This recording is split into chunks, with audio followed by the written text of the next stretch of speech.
Super Smash Brothers. Smash is one of my favorite Nintendo franchises, which is kind of weird to say because the whole franchise is just about bringing a bunch of other IPs together, but man, it just feels like such a good celebration of gaming culture and all the gaming culture, but you know, all these cool like iconic characters and stuff, you know, crossing over, fighting, it's just fun, you know? One of my favorite parts about the Smash community is people's ideas for rosters for the new games. People like Duke of Dorks, Thorgy's Arcade, and all these others come up with these really, you know, imaginative ideas that sort of stimulate the imagination about what's possible for the future of the franchise. So, I've taken my favorite concepts from these other videos, my own ideas, and combined them into this video. Part 1 of 2 for the introduction, the base game roster for this new Super Smash Bros. Game. Now, it's going to be a pretty small roster, only 19 characters, but taking inspiration from Duke of Dorks' video, the game will have a live service format. This has a lot of advantages for a Super Smash Bros. Game. It means that it can use the initial roster to update a lot of legacy characters that haven't gotten a lot of attention, and then for the newcomers, they can just add them down the line. Will lead to a lot of hard cuts for the franchise, but they'll be back soon enough, so we don't have to worry too much.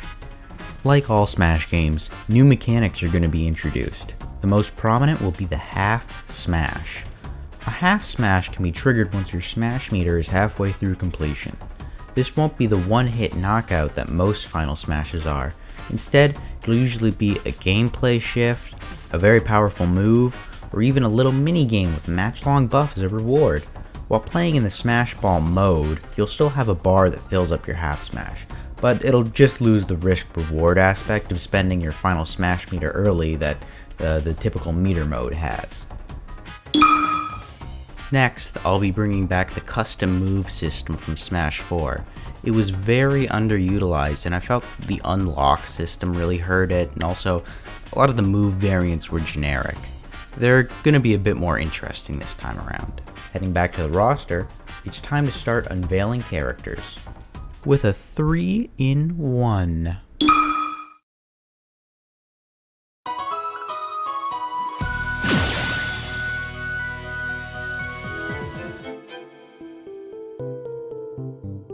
Yep, the Mii Fighters are back for the initial roster. I feel that having these customizable characters add a lot to the casual Smash experience, and also Nintendo would want to start selling custom costumes right away. I'm not updating much about these guys, just giving them even more custom moves taken from other fighters.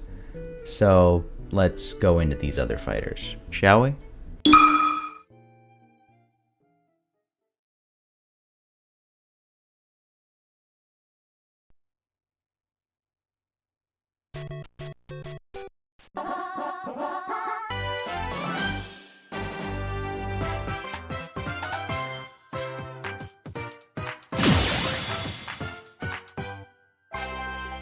You can't have a Nintendo crossover game without Mario. It's like having a sandwich without bread. Mario is going to get some decent updates from his typical Smash 64 based moveset, but I don't want to change him too drastically, as he's still going to be the basic, sort of introductory character. He'll also be taking full advantage of the custom move system to really spice up his kit. His first change is his up smash, which is replaced by a smack with his classic hammer, which is very prevalent in the RPG series. It's an aesthetic change, but functionally the same attack and a very similar hitbox, just not a weird sort of headbutt thing. That's kind of... why is he doing that? And another aesthetic change will be to his pummel, which is now also a hit from his hammer. Next up are Mario's down airs. Yeah, that's airs as in plural.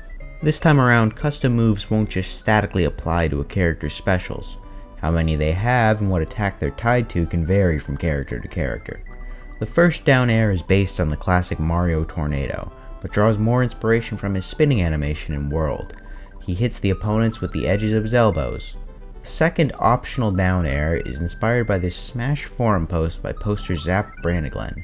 Mario will stomp downward. If it lands on an opponent, the opponent is damaged, and Mario is boosted up into the air. This is based on the fact that one of his classic moves, the stomp. Wow, Dad, I'm sorry. Buying Stomp was a great idea. Guys, you don't have to apologize. A simple singing of the wrong song is all I need. Isn't really that well represented in Smash. His final down air is a simple ground pound. It's low power, but it can be cancelled out of if you hold up. Moving on to the specials, I'm leaving his Reflector Cape side B and his Super Jump up B the same, as they're both nice bread and butter options that I think fit Mario well.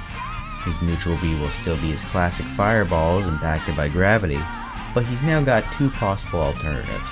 The first is ice balls from the Ice Flower. They travel a little slower than the fireballs, but they do give a chance of freezing the opponent. His other neutral B will be a Super Ball from Super Mario Land for the Game Boy. It doesn't do much damage, but will ricochet off solid surfaces, growing faster and more powerful with each bounce before disappearing on the third bounce. Now, we come to the down specials. These down specials offer a nice spectrum of complexity.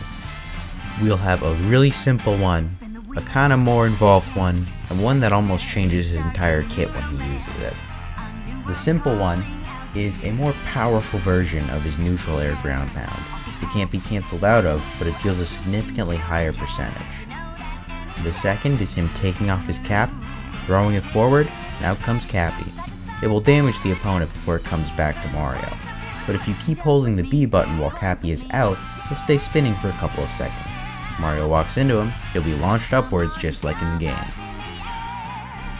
Cappy has a hidden ability though. It will occur when thrown at a stunned, sleeping, or frozen opponent. Mario will suddenly be sucked inside the other player, taking control away from them as a small percentage of damage is dealt to Mario's opponent the entire time Mario is possessing them. All the opponent can do is mash the controller to end the effect. When Mario leaves his opponent's body, he'll fall on his bum and shake his head, giving a few free frames to punish him. Alright, now we're at the final down special variant. It's a real kit changer. He pulls out Flood. All of his specials have now been changed. His neutral is Mario's classic Flood Squirt down B to make space from his opponents. Doing the complete opposite of that, his side B equips Flood's Turbo Nozzle. He's propelled forward by a jet of water, knocking into any enemies and launching them above him. It's a bit hard to steer though, so you'll have to watch out or you'll run off the platform. His up B is now the Hover Nozzle. It will launch him high up into the air and give him some really good maneuverability while he's up there, as he can freely move from side to side and stay in the air, as long as the new water tank will let him. Yeah, when Mario first pulls out Flood, a water tank just like the one in Sunshine appears next to his icon. All of his specials will drain the water, and when the tank is empty, he can't perform his specials. Pressing down B again will cause Mario to put away Flood and return to his normal moveset at any time. His water will slowly recharge in this state until it's ready for use again. These substantial changes almost make him into a semi-stance fighter, but they're all completely optional if you just want the good old classic Mario instead. And now, for our first ever half smash. When thinking of a concept for Mario's half smash, I really liked Nintendo's concept for a 1-up block special that gives Mario a random item. It brings Mario's history with power-ups into focus in a really interesting way. When Mario activates his half smash, a question block will appear in front of him. Immediately a power-up spawns on top, and Mario will experience a different random effect. The most common is the Super Mushroom. Mario's model will get slightly bigger, but not as big as Smash's in-game mushroom item, just enough to match Luigi's eyeline for instance. His attacks will all deal slightly higher percent, and his jump and run speed will be increased. This buff will only last until the player loses about 80% or more, in which case he will shrink back down to size with the classic Mario mushroom sound effect playing. Another item will be a Fire, Ice, or Super Ball flower. It will lead to him performing his old final smash, the Mario Finale. Except it will be a bit smaller in scale and will fit the player's accompanying neutral B, either staying as the classic helixing fireballs, becoming helixing ice balls, or becoming a singular, huge super ball that can ricochet off surfaces longer than the normal ones. And after that, sky's the limit. With Mario's history, a truly insane amount of buffs or super moves could be caused, or even debuffs, depending on the power-up featured. It is now Final Smash time. Based on the same idea as his half smash, a dozen question mark blocks appear in front of, behind, and above Mario. These randomly spawning blocks can hit opponents and drag them into a cinematic cutscene.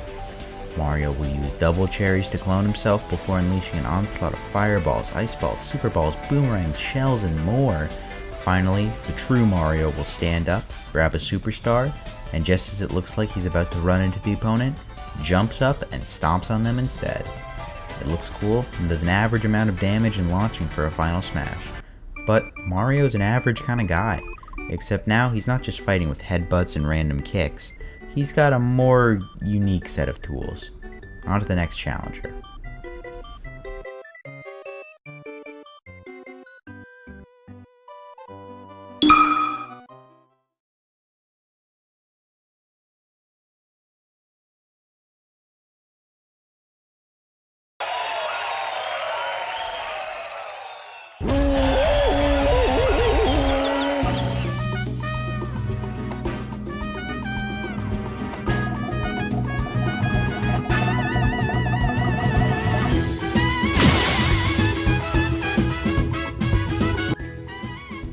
DK, he's finally back, the legendary defender of DK Island. Sorry, Donkey. Donkey Kong doesn't have a lot of in-game references in Smash, which isn't actually that bad of a thing. I like his animalistic nature in-game. People can say that his personality gets a bit overgeneralized as being too wrathful, and that's a fair complaint. His secret fight in Punch-Out! Is so fun partially due to how unseriously he takes the match. But Donkey's temper is still a well-documented part of his personality. Maybe change a few of his animations to be more cheeky and fun, and give him a few vague voice lines, but when this gorilla gets mad, I really want to see it. I don't want to change that much about Donkey's moveset. All I'm changing are his up specials, and giving him a new alternative side special. His first new up special is the up barrel from the Country games.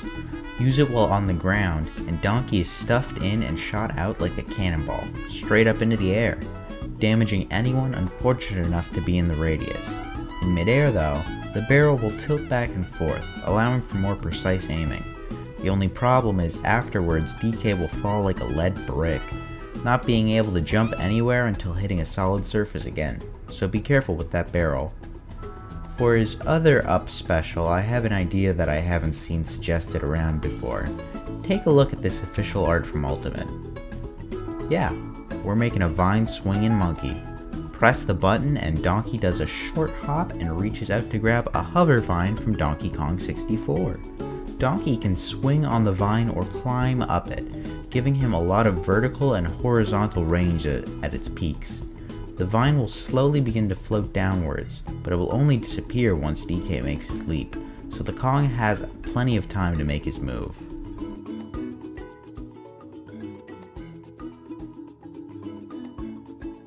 Donkey won't lose his headbutt, but we're also going to throw in a new alternative move too. Press side B and DK's loyal animal buddy Rambi will suddenly appear underneath him. The duo will charge forward before suddenly screeching to a halt. Rambi will use his tusk to launch anyone in front of him in an arc behind him. Donkey can jump to get off of Rambi at any time, which will then make the Rhino disappear. Rambi's tusk launch can lead to some great combos if pulled off correctly, as the opponent will sail right above DK's head, putting them in aerial territory. Just like Mario's old Final Smash being folded into his new half smash, Donkey Kong's classic Conga beat will return. sorta. This conga beat will make the entire match temporarily pause as the screen zooms in on Donkey. The player is subjected to a short rhythm game type section where they must correctly place inputs matching the vibrations of a randomized Donkey Kong song. If they fail, DK will shamefully cover his eyes after exiting the minigame. On a success, a grand thumbs up and some powerful perks. DK will not only get a few temporary seconds of super armor on all his attacks, but a small buff to the percentage his throw damage will deal for the rest of the match. If this is successfully done again, a buff will then be given to his neutral and smash attacks, and hypothetically for a third time the buff is given to all three. But after that, your only reward is the temporary approval of a great ape. His final smash is still the Jungle Rush, but it really should be renamed to the Banana Slamma, right? I mean, come on, just have a couple banana peels fly to the opponent like the Tropical Freeze.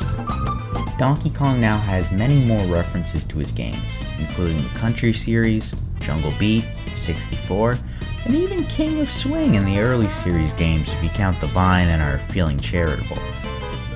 But this has been done without removing his core animalistic grappler concept. The coconut gun and other things are just a bit too out of place for this version of Donkey Kong. Having a wide arsenal of diverse weapons is no problem for our next challenger though.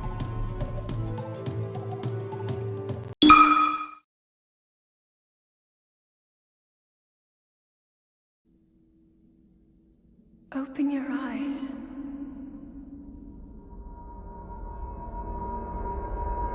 Open your eyes.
The champion of Hyrule and the holder of the Triforce of Courage. Link is perhaps the greatest example of missed potential for any updated Smash character. His remote bombs were fun, but he still doesn't represent the sheer variety of options found within the recent entries of the Zelda series. This will all change as Link's design is once again updated to the latest thing, the Tears of the Kingdom design. Before getting into the moves, I'll talk about his alternate costumes briefly, as Mario and DK didn't really need any updates in that category, but Link is going to get a couple. His base design is the archaic Tunic design, as it includes the green while also having his new sort of aura in it. His next one will be the blue design, which is in a lot of the advertising. The next will be the Snow Quill armor, the stealth armor, and then he's going to have a second model that's based more on adult Link from Ocarina of Time. It's going to be the base Ocarina of Time Link for that, and then an alt with brown hair and a drabber green to reference Twilight Princess Link, and then an alt with pink hair and brown sleeves to reference Link to the Past, and finally the classic Dark Link alt. We're going to start off in the middle of things with his central mechanic. Hold your down special to pull in nearby items and projectiles like Ness's down special. This is Tears of the Kingdom's fuse mechanic. You can use it to fuse items or incoming projectiles into Link's attacks, as displayed by this super cool Smash mod by Claude1308. Depending on when you fuse the item. First is to his neutral attack, now all done with a sword. Next is his arrows from his bow, which remains as his neutral special. Third is his smash attacks, now all done with two-handed weapons. Fourth is his side specials, which I'll return to in a moment. And finally are his aerials, now all done with spear weaponry. It seems like a lot to handle, but you have a good way to memorize and manipulate it. I'm removing Link's down taunt. Instead of a taunt appearing, Link will open his inventory. Here you will see little icons for the items or projectiles assigned to his attacks. They can be moved, swapped around, or deleted in here. This helps for making things too complex to keep track of. Down B again to exit the inventory. Finishing off his specials are an up special to pull a bomb out above you, and a side special to throw something in front of you. Oh, you want custom moves? How does 3 for every weapon, up B, and side B sound? Yeah, he's getting a lot. Okay, first, his neutrals. The basic one is the Hero Sword. It has medium range, low damage, and high speed. The next is the Zonanite Sword. It has high range and damage, but very low speed. Next is the Master Sword, which is medium in all categories, but it will shoot sword beams out when Link is at 0%. His smash alts are the Boulder Breaker, with no unique effects. The next is the Boko Bat, which, if it's out while Link is hit with a fire attack, will automatically absorb the fire attribute without Link having to fuse. And finally, the Bigoron Sword. It has high range, high damage, but there's a low chance of it breaking, causing no damage at all. His aerial alts are the Gerudo Spear, the Zora Trident with a shorter range but a quicker speed and starting with a water element, and the Magic Rod with the shortest range, quickest speed, and beginning the match with a completely random element. His alternate arrows are nothing too fancy, a regular arrow and an Ice and Fire variant. They're all the same except Ice and Fire start with the Ice and Fire elements. Now, his bombs are very interesting. He first has the classic Zelda bomb, which can be absorbed for an explosive element to his attacks. He's also got his remote bombs from Ultimate that you can up B again to detonate, which can be combined with his arrows and side specials quite nastily. And his final bomb is the Bombling from Twilight Princess. When they are on the battlefield, they move automatically, and Link's side taunts will be disabled. Tapping left and right will make them change direction, and up B will make them jump upwards and explode upon contact with a surface or an opponent. They will explode on their own after a little bit of time though. A bombling stuck to an arrow can be steered with the same inputs and will lock onto a nearby target when up B is pressed.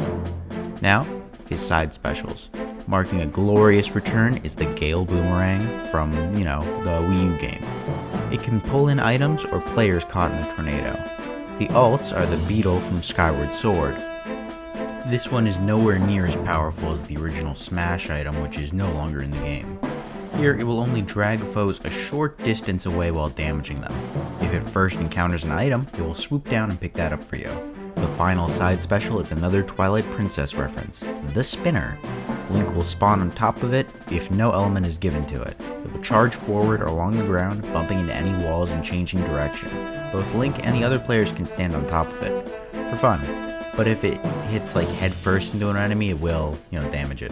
And also you can have elements and stuff riding on top of it, so you could have some fire on top of it, or electricity. I mean, all of these attacks can be combined with items, enemy projectiles, and Link's bombs for some, wild effects that reflect the resourcefulness key to the Zelda games. I'm a big fan of these effects and how they change Link's gameplay. We're still not quite done with Link yet, though. The bombs only trigger when you're on the ground and press up B. If you're in the air, Link will take out his paraglider, a column of air shows up underneath him, and then he'll woo, fly into the air. And he'll be able to glide down. And I didn't mention this at the start because it's kind of like an obvious thing. Like, a lot of people have been asking for it, and you know, just decided to put it in because just make his aerials better.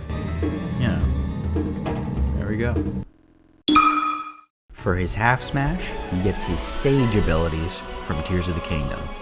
Yes, this is another customizable thing. Some characters will have alternate half smashes that they can choose between in the menu. Link has the vow of Tulin, Yunobu, Sidon, Riju, and Mineru. All of these are taking the form of powerful attacks, except for Tulin's, which is kind of like a movement option, and Mineru's, which is actually a transformation as Link gets into the mech and is able to, like, mess people up for a little bit. His final smash is still his final smash from Ultimate. I think that's fine. Works well for him. So there's Link. He's been changed around a lot, but I feel like this really improves him and shows off, you know, what Zelda's all about. You know, using your items, puzzling out your opponents, and doing a lot of cool stuff. Another great thing about Link in this game is that he'll also get to show off a lot of his various incarnations, both new and classic. From his modern blue garb to his old green tunic. Speaking of, let's move on to Player 2.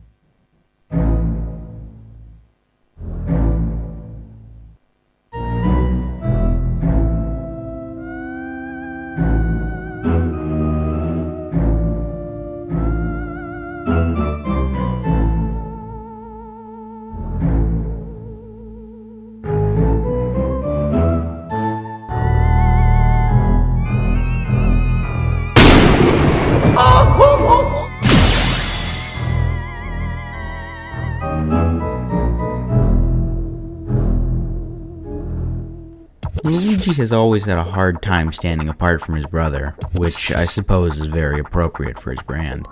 But unlike his first introduction, he's not just a Mario side character anymore. He's the leader of a new franchise of games, and deserves to have that reflected in his moveset. He's not just going to be the weird Mario anymore. Ultimate helped a lot by giving him new throws based on the Poltergeist, but I'm going to add some more by turning his tilts from regular kicks and headbutts to stabs with the Poltergeist's plunger. It'll just be an aesthetic change though, as the tilts will still keep the same hitboxes they always have. His new down smash will come from a burst of dust from his Poltergeist Poltergeist Goo. It lifts Luigi upwards while hitting both behind and in front of him. His new forward smash will have an excited Polterpup, which is Luigi's pet ghost dog from Luigi's Mansion 2 and onward, jump out. He will bark so loudly it will cause a shockwave of damage in front of the surprised Luigi. His up smash will remain unchanged, as it references the basic platforming of Luigi's multiple appearances pretty well. I'm not completely overriding Luigi to have an all mansion-based moveset. I'm going to keep some of his platforming adventure aspects in there too. That will include with his neutral special. Much like Mario, it's a customizable move with 3 alternative powers. The first is the classic Luigi Green Fire, still unaffected by gravity. His second is inspired by the game Mario and Luigi Superstar Saga, which is one of the RPGs. It's Luigi's Blue Thunder Hand, coming out as a blue ball of thunder and electricity. It is affected by gravity and will have similar properties to Mario's Ice Balls, with a chance to stun instead of to freeze. His final ball power draws from Super Mario Galaxy 2, where Luigi is a playable character. He'll throw out a small puff of cloud that will then grow into a wide, thin platform. This is the power of the Cloud Flower power-up. Try saying that 10 times fast. You can only have one platform out at a time, but it's great for extending his gameplay, and while Luigi can stand on it, his opponents will fall right through. I wouldn't want to throw away Luigi's beloved green missile, but I will give him 2 custom move alternatives based on the Mansion games. The first is the Strobulb, which is taken out and produces a blinding light. This light actually acts as a projectile reflector. and is sort of Luigi's version of Mario's cape. It will also damage an opponent who's too close to Luigi too. His final side special is the Dark Light device. Luigi will wave a rainbow beam in front of him. This beam can reveal anywhere from 6 to 0 spirit balls. Any spirit balls that get revealed will then lock onto a nearby opponent and deal small bits of percentile damage to them. Kind of a fun use of the collectible you can find in the game as an attack this time. His Luigi Cyclone Down special gets one new alternative. Upon input, the poltergeist drops out Gooigi, Luigi's goo clone, who will stay static but will change direction based on which way Luigi is facing.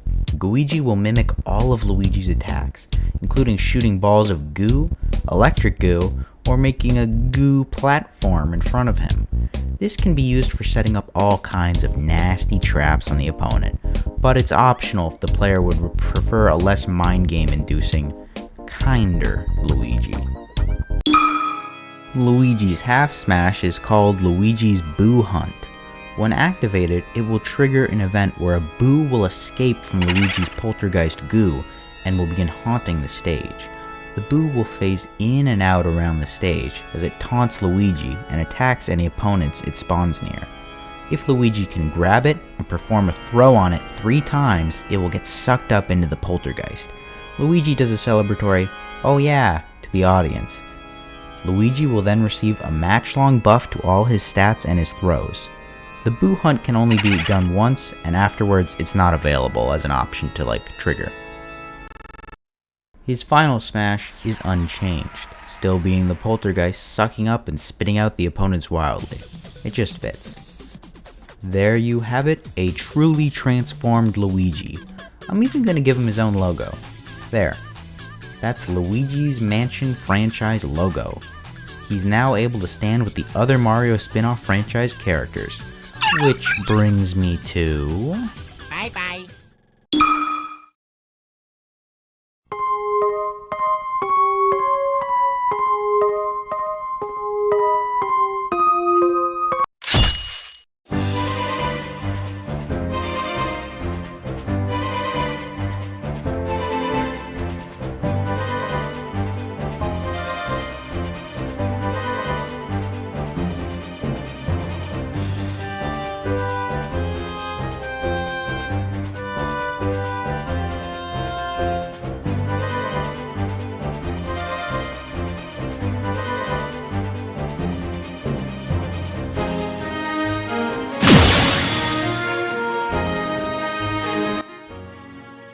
Expecting someone else? Well, Peach is technically going to be a franchise character now. With Princess Peach's Showtime hopefully being a successful new franchise for Nintendo. But the thing about Peach in Smash is, she's already super great, so I don't really want to alter her a lot. But the whole theme of her new game is that she can get new costumes that alter her abilities. So that sounds like a great stance fighter to me. On the base roster, and Peach makes total sense. She'll bring 3 of her game's costumes, but she can only bring 2 into a battle with her. She makes the choice in the custom moves menu. She'll bring Sword Fighter Peach, Cowgirl Peach, and Patissiere costume Peach into the game. This will replace her side B, Peach Bomber. With the aid of Stella, she will quickly transform into one of her alternative costumes. It's just a swash of cloth effect and won't interrupt her movement. I'm not going into every single attack difference with the forms, just the basic archetypes and what they change about her playstyle, and maybe a couple specials too. Sword Fighter Peach. Her new sword-based neutrals and aerials deal a higher percentage of damage, but still has the same speed as her old hits, making them quite deadly. Her new neutral special is a sudden confident dash forward with the little effect behind her we see in the trailer. It functions the same as the old Peach Bomber. Her new down special is a parry that covers her in a shower of rose petals and makes her slice right through the opponent all dramatic like. Oh, and for all these forms, the Toad is replaced with a thematically relevant feat, which are the little guys from the new games. Sword Fighter gets a knight, Cowgirl gets a cowboy, and Patissiere Peach gets a little cook with a wooden spoon. Cowgirl Peach. Unlike the other Peaches, she isn't afraid to get rough, substituting her slaps with slower but harsher punches. She's the only Peach form with no float. She keeps the turnip plucking the base Peach has, except hers are dirtier, redder, rutabagas from the Desert Dirt and from Mario 2. Her new special neutral is a shot from a gun. Not a realistic gun, just like a cartoony cowgirl gun with round bullets. Joker might have been fine, but I doubt Nintendo wants their titular heroine holding realistic firearms. She now has an extended grab and tether recovery with a cowgirl lasso. That'll make up for her lacking a float and having a lower jump than the other girls. And finally, Patissiere Peach. Her attacks are even weaker than Peach's regular attacks, and she takes a lot more damage, but her float time is a little bit longer. She has a new up smash where she takes out a pan and a giant cake will spring out, launching her opponents away. Her down special takes some time to finish as she begins to stir a pot, but when she pulls it out, a bunch of food items are spawned to heal herself and her allies, which gives this weaker form something really valuable she could do. And those are Peach's costumes. I feel like each provides unique attributes to the Princess Peach character, and maybe some future updates will even give Peach more costumes to choose from her games. Now, her half smash. We're giving her something from a game long forgotten. It's the Vibe Scepter from Super Princess Peach. This game is a bit obscure, but essentially the scepter can control the emotions, or vibes, of nearby entities and manifest them into literal powers. Flying when you're happy, lighting on fire when you're mad, and other examples. When she triggers this half smash, all players will be assigned with an emotion and will be given effects based on that, but the effects will be different depending on if the player is Peach and one of her allies or one of the opponents. It's a little complex. Let me break it down. If the player is currently in the lead or winning, they will get the joy effect. If you're an opponent, then the effect will be that you will suddenly find your controls are very slippery, as if your character is now overjoyed at how well they're fighting and is becoming overconfident in their movements. Your jumps will randomly become floaty and your falling speed will grow much slower. However, if you're Peach or one of her allies, you will get a small buff to your speed and your float will last a lot longer. If you're a character that doesn't have a Peach float, you're given one, leading to some true mayhem on the battlefield. If the player is losing, they will get the gloom effect. What will happen is opponents will get a slower movement speed and will have lower damage as they've grown pessimistic by their chances of winning. Peach and her allies will become heavier and will get a buff to their attacking speed as they're desperate to cling on to victory. This is what happens when there's just two players or two teams, but if there's more, then other emotions can occur. The players who have received the most hits, not technically the one losing, just whoever has taken the most damage overall, will become enraged. This will give both the effect of a regular smash rage, but will give some unique things too. An opponent will find themselves sometimes randomly performing a neutral attack they did not input. This is to demonstrate a wild, berserker state, and will be quite frustrating if trying to set up combos. Peach and her friends will become heavier, and will get the rage buffs, but also like a little bit higher, like a little more damage, a little more knockback than regular rage. The most average players, not winning, losing, and who hasn't taken the most damage, will become calm. A calm opponent has no real effect, but will become a little bit slower. But a calm Peach and allies will slowly heal a little bit of percentage for the rest of the Vibe Scepter's active screen time. The Vibe Scepter itself will only last a minute or so, but it's enough to really change the tide of battle. A Peach player must pay attention to how the round is going if they want their desired effect to occur. Now, as for Peach's Echo Fighter Daisy, well, I'm going to be covering the Echo Fighters in part 2, but she's still not in the base roster. I'm going to reintroduce and reimagine her as her own separate non-Echo character later, since she's going to deviate so far from this current incarnation of Peach. Her final smash is the same. Maybe you could throw in a couple Super Mario RPG references with Sleepy Sheepies, but it doesn't really need it. Maybe the new game will have something more appropriate for her, but for now, Peach Blossom is unique among final smashes and works for her. And that is Princess Toadstool's new groove. I think these changes add both an interesting option for the starting roster archetypes and update Peach to be in line with her most recent incarnation. I considered giving her a new logo like Luigi, but so far it's just one new game and not a Showtime franchise series, so I'm not going to do that yet. Plus, I don't really want to break up the Mushroom Kingdom trifecta. You know, Mario, Peach, and... Showtime!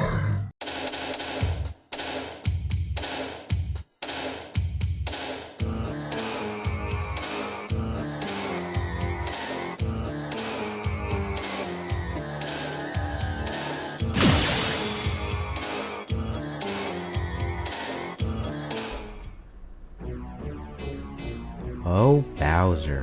What happened to the Koopa King I once knew? A lot of people claim Donkey Kong got his personality drained out, but Bowser's lost way more in my eyes. Maybe I'm just more attached to the RPG version of him I grew up with. This guy feels way too animalistic to be Bowser.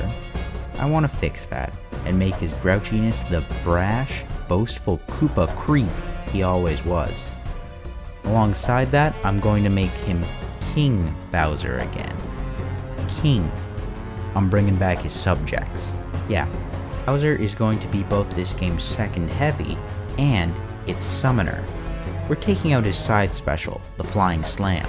It will remain in the game though. If you input side B while grabbing an opponent, a Flying Slam will trigger. Might make this move a little less spammable. Anyway, his new side B will send forth a minion, which you can choose from in the custom move menu before beginning the game. His first possible minion is the Humble Goomba. Goomba will leap forward and vigorously charge ahead until he falls off the platform. He's pretty simple, but the advantage of the Goomba is that, unlike the other minions, which you can only have one of on your screen, you may have up to 4 active Goombas at once. They have the lowest health of all the minions.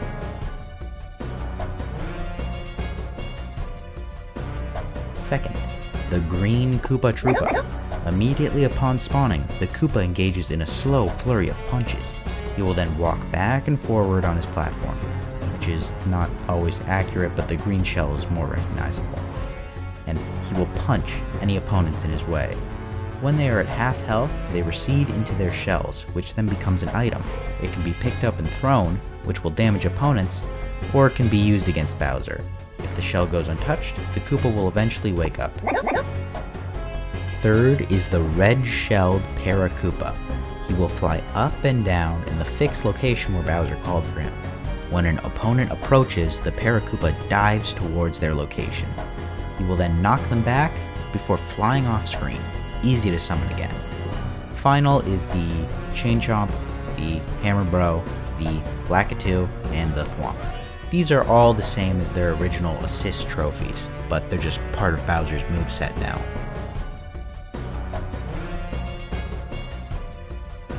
Bowser isn't just changing up the company he keeps, he's also changing his own moves. First, his down tilt, which is kinda useless in most of the games. Here, he'll instead angrily kick a green Koopa shell forward, which functions the same as the item afterwards. This is one of the only projectile tilts in the game, and will show off his brash personality as he's just kicking random objects to hurt you. Now his neutral B. He'll get 2 ults to it.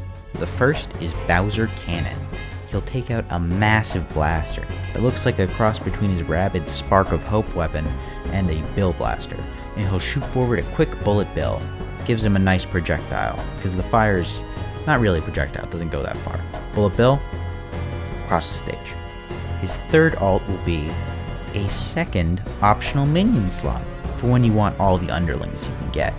And don't worry, the fire is not out of him entirely if you choose one of those ults. We'd insert some fire effects in some of his other less flashy attacks, because Bowser is all about flash. His half smash is up next, and we're seeing a big one with Second phase. Bowser will erupt in a hot red flame that will damage opponents near him. He now has buffed stats, heavier weight, and is just a little bit slower. All his attacks have been changed into deadlier versions of themselves. His fire is hotter. His bullet bill is now a heat-seeking missile, and even the shell from his down tilt is now like a spiny shell. Oh, and the minions? Yeah, they've leveled up. Starting from the top, the Goomba is no longer a little small fry. I originally wanted a Choomba from Bowser's Inside Story, but this guy is a much more iconic senior sub-boss of the Koopa Kingdom. Goomba King. He's double Bowser's size, but still keeps the traditional Goomba strategy of charging straight forward. This time, however, he can turn around from the edge of a platform. Once, then he will fall off the next one he sees. Unlike his tiny counterparts, you can only have one Goomba King active at a time. A green Troopa will be replaced by a Dry Bones. He's a bit slower, but carries a heavier punch, and instead of going into his shell, he'll crumble into a pile of bones, and then reanimate a little bit later. He can't die. He's a persistent undead pest on the battlefield. Next, Red Paracoopa is now a more elite Paratroopa, inspired by this character from Super Mario RPG. When he dives towards an enemy, he'll come back again and again for 3 consecutive hits back and forth. Next, the Chain Chomp. Inspired by Yoshi's Island, he'll appear in the background. He'll then jump forward, Titanic-sized. He'll knock a hole in the platform that you'll have to get around. Bowser can be killed by this move too, so he'll have to watch out, or he'll get clipped. Oh, and as an aside, all minion summons and their mega minion forms have different cooldowns between uses, just covering that base here.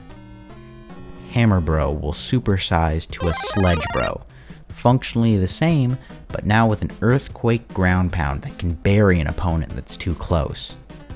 Lakitu is now the Lakit Thunder, with a design combining both of his famous incarnations from Yoshi's Island and from New Super Mario Bros. DS. Instead of throwing some spines, he'll fly above the battlefield and quickly smear a consistent lightning beam before flying off. Finally, Thwomp. Thwomp is now the terrible stare-faced ogre from Super Mario Odyssey. He sits in the background of the screen like a regular Thwomp, slamming his hammer down if someone gets too close. But since he's lower to the ground, the player will have much less time to react. The ogre can also sense a stunned, frozen, or buried opponent nearby, and slowly walk towards them, place themselves in the background again, and splat. Hit him right down. That sucks, buddy.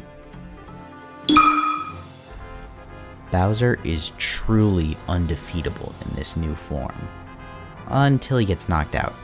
If he dies and loses his stock, he's back to regular old Bowser.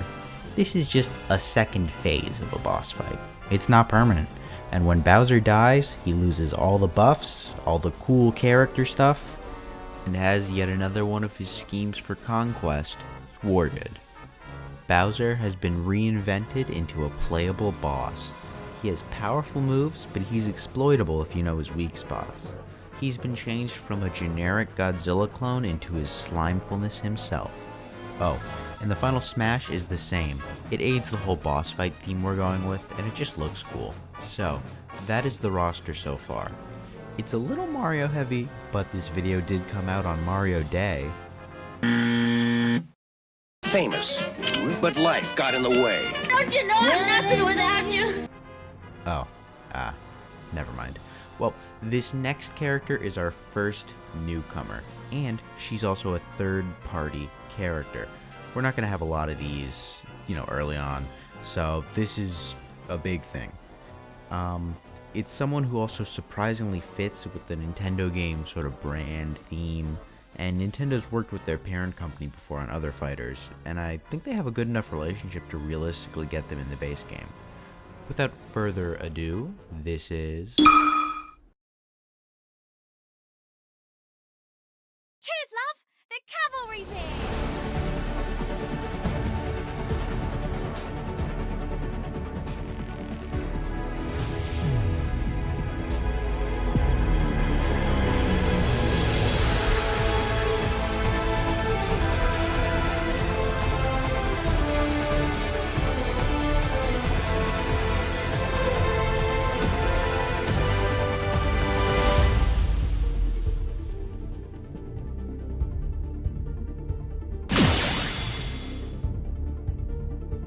Overwatch is a big, loud, colorful series that I think meshes really well with the Nintendo brand, while also bringing in a lot of fans from a new series. Now, I would have picked a character from the sequel, Overwatch 2, but I don't think any of those designs have garnered the same attraction as the old roster. And out of all of the characters, Tracer is both the face of the first game, and she provides a unique opportunity to add something really cool to the moveset in Smash. Time travel. It's well balanced, I swear. Anyway, for her rough weight, she's about an 83, and for her speed, she's about 1.4 on a walk and 2.2 on a dash, making her a quicker character and a lighter character. Getting right into her moveset, her neutrals involve her dual firing her pulse pistols directly in front of her, sort of like Mega Man's Mega Buster, and her forward tilt is the same as she can fire while running. Her up and down tilts will also be shots from the pulse pistols angled upward and downward, respectively. Her dash attack has her skidding forward on her knees while firing at the opponent. This isn't based on anything in the game, but it's modeled after rock stars and football players, which shows Tracer's cheeky personality. It can disorient opponents by being slightly lower, but has a bit of a punishable end lag. Her forward smash has her holding her pistols out dangerously, then clapping them together, causing an explosion of pulse energy. It deals high damage and also does a bit of recoil damage to Tracer herself. Her down smash is a leg sweep, and her up smash is a version of the forward smash just aimed upwards. Her aerials include a fairly standard shot for her neutral, and a series of elbow jabs and kicks for the others. She has a short-ranged but fast grab, a fairly weak pummel of her kneeing the opponent, and some average throws with decent combo potential, but her down throw is a special close-range hyper shot that deals recoil damage to her. Now for her specials. First is her forward special. Here she performs a blink, like in the games. She runs and then teleports forward. This acts like a horizontal Mewtwo teleport, albeit not leaving Tracer as far ahead of her as teleport does for Mewtwo, only about 2 character lengths away. If you hold the opposite direction that you're facing, she will instead teleport behind her. It can be used to either cause some distance or get up in an opponent's face quickly. And it also gives you a little bit of invulnerability so you can dodge stuff easier. Her up special acts like Mewtwo's teleport, but with a shorter vertical range, and she'll spin around and fire out shots behind and in front of her at the peak of the attack. Her neutral special involves her pulling out a pulse bomb and lobbing it in front of her. This sticky bomb will latch onto a surface or player before detonating. Tracer can also be injured by the bomb's impact. For her only custom move, Tracer will have 2 alternative bombs you can choose from, both of which were invented for Smash because she only has 1 bomb in the games. The Pulse Grenade is a smaller, faster option that explodes directly on impact, and the Pulse Mind is a big, round bomb that Tracer will carelessly kick like a football in front of her, the blast of which will cause massive damage and recoil. Tracer deals a lot of damage to herself in order to deal with her opponents. That's what her powerful down special, Recall, aims to alleviate. When pressed, Tracer will stand in one spot until a blue vortex appears on the ground. She will then be able to continue fighting, but after 5 seconds, she will rewind, ending up on the same spot she started with Recall form, and with the same percentage she had when she last recalled. This means Tracer can perform some incredibly risky maneuvers and then pop back to where she was safe and sound. The spot she respawns is obvious though, so she can be punished if this gift is used without thought. It also explains all her massive damage recoil attacks, as she can just regain that life if the recall is used responsibly. Tracer's half smash unlocks a special one-time longer recall move. When activated, she sets down a recall like all of her others, but it will give her 10 seconds before going back to where she started from, allowing for more maneuverability in the time frame. Her final smash has her dash forward towards you. If hit, you're teleported to an active battlefield. Tracer's allies Reinhardt, Mercy, and Torbjorn from, which that particular trio references something from her lore. They'll all surround you and help attack as Tracer charges forward, blinking towards you before dealing a devastated right hook final punch. One word for Tracer: reckless. Her recall ability allows her to deliver big payoff, but she's a real glass cannon. For her overall visual design, she's based on her Overwatch 2 redesign. Her costumes will reference various other Overwatch characters and her in-game skins. For her taunts, her up taunt has her smirk as she faces the camera and says, Slugja!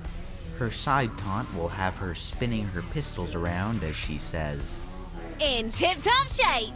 And her down taunt is the classic Charleston emote, which is her anniversary emote, and that references a famous British dance, the Charleston. Anyway, that is Tracer, the first newcomer of the base roster. There'll be another in the next video. Okay, we're about halfway through the base roster, so now I'm going to touch on the stages that are going to be in this game. Now, I'm just going to reveal the stages that are relevant to the characters I've already introduced. I don't want any spoilers for anything. So, these are just a couple of the stages in the game. And I'm just going to limit them to maybe like 1 or 2 per, like, based on a character. You know, I'm not going to flood the game like from the base point. So first up, we're keeping Battlefield and Final Destination, obviously.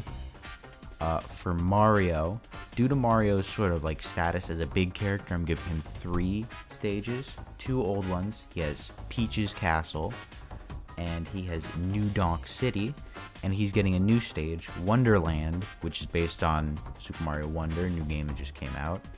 Donkey Kong is going to get the classic Conga Jungle. For Link, we are going to have Hyrule Castle. We are going to have a new stage called Great Sky Island, which is based on the Sky Islands in Tears of the Kingdom. For Luigi, Luigi's Mansion. For Bowser, we're getting a new Bowser's Castle stage, which, you know, surprised we haven't gotten that yet. For Peach, we're getting a new Showtime Theater stage. For the Mii's, we are bringing Woohoo Resort.